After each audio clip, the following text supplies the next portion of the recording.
السلام علیکم دوستوں، اگر اپنے وہ پہلے والا ایپیسوڈ نہیں دیکھا ہے تو پلیز پہلے وہ دیکھ لو تاکہ آپ کو کہانی اچھی طرح سمجھ آئے، اور ابھی تک چینل کو سبسکرائب نہیں کیا ہے تو پلیز سبسکرائب کر دیجئے، کیونکہ آپ کا ایک سبسکرائب ہمارے بہت کام آتی ہے۔ نظر انداز کی دیوار۔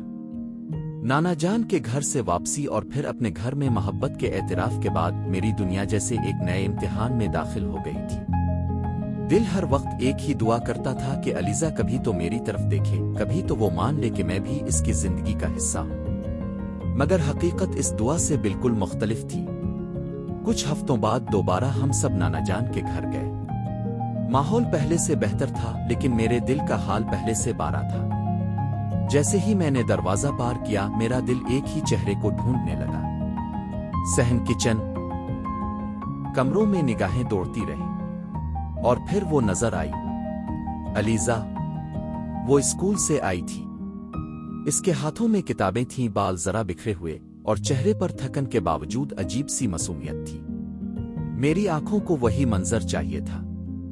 دل نے کہا، دیکھو یہ لمحہ قید کر لو، شاید پھر نہ ملے، لیکن اس نے مجھے یوں نظر انداز کیا جیسے میں وہاں تھا ہی نہیں۔ نہ سلام، نہ کوئی مسکراہٹ۔ اس کی نگاہوں میں نہ تعجب تھا نہ خوشی، بس ایک سرد رویہ، جیسے میں ہوا میں تحلیل ہو گیا ہوں۔ میرے لیے وہ لمحہ ناقابل برداشت تھا۔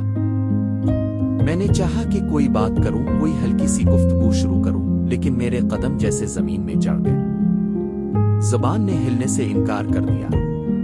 میں بس اس کے پیچھے پیچھے نظریں دوڑاتا رہا، اور وہ اپنے دھیان میں مگن رہی۔ عادل وزیر، میرا بھائی، یہ سب دیکھ رہا تھا۔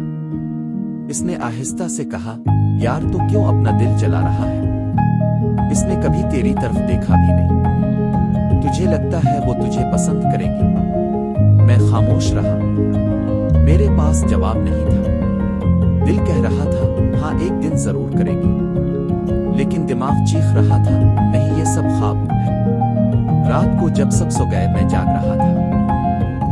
کمرے کی چھت پر نظریں جمائے میں بس یہ سوچتا رہا کہ آخر میں کیوں اتنا کمزور محسوس کر رہا ہوں۔ میری رنگت، میرا سانولا پن، میرا سخت سا مزاج، کیا یہی سب اس کے دل میں دیوار کھڑی کر رہے ہیں؟ شاید وہ مجھے کبھی اس نظر سے دیکھنا ہی نہیں چاہتی۔ کچھ لمحے ایسے آئے کہ دل چاہا سب چھوڑ دوں، لیکن پھر ایک اور جذبہ جاگ، الفاظ ضد۔ ایک ضد کہ یہ محبت محض یک طرفہ کہانی نہیں رہے گی۔ میں اپنے دل کی بات کسی دن اس کے سامنے ضرور رکھوں گا، چاہے وہ ہاں کہے یا انکار، لیکن اس وقت کے لیے میں نے بس خاموشی کو اپنا ہتھیار بنا لیا۔ میں دور رہ کر اس کی ہر ادا کو محسوس کرتا رہا، اور اپنے دل کو سمجھاتا رہا کہ محبت صبر مانگتی ہے، برداشت مانگتی ہے۔ مگر اندر ہی اندر میرا دل ٹوٹ رہا تھا۔ ہر دن ایک نیا زخم دیتا تھا، اور مگر اندر ہی اندر میرا دل ٹوٹ رہا تھا۔ ہر دن ایک نیا زخم دیتا تھا، اور یہ زخم میری محبت کو مزید گہرا کرتے جا رہے تھے۔ تنہائی کے زخم۔ وقت ایک ایک دن گزر رہا تھا، لیکن میرا دل وہیں کا وہیں رکا ہوا تھا، علیزہ کی پہلی نظر پر، اس کی پہلی جھلک پر۔ مگر اب معاملہ بدل چکا تھا۔ اس کی خاموشی اور نظر انداز کرنا میرے دل کے اندر ایسے خنجر کی طرح لگتا تھا جو بار بار گھونپا جا رہا ہو۔ دن گزر جاتے، مگر میرے لیے راتیں سب سے بڑی اذیت بن جاتی۔ بستر پر لیٹتے ہی اس کا چہرہ، اس کی آواز، اس کی ہنسی اور اس کی معصوم آنکھیں میرے سامنے ایجاد۔ میں کروٹیں بدلتا رہتا، نیند میری آنکھوں سے روٹھ جاتی۔ کئی بار میں چھت کو گھورتے گھورتے روتا اور چپکے سے آنسو اپنے تکیے میں چھپا لیتا۔ ایک رات میں کھڑکی کے پاس بیٹھا ہوا تھا۔ باہر آسمان پر چاند روشن تھا۔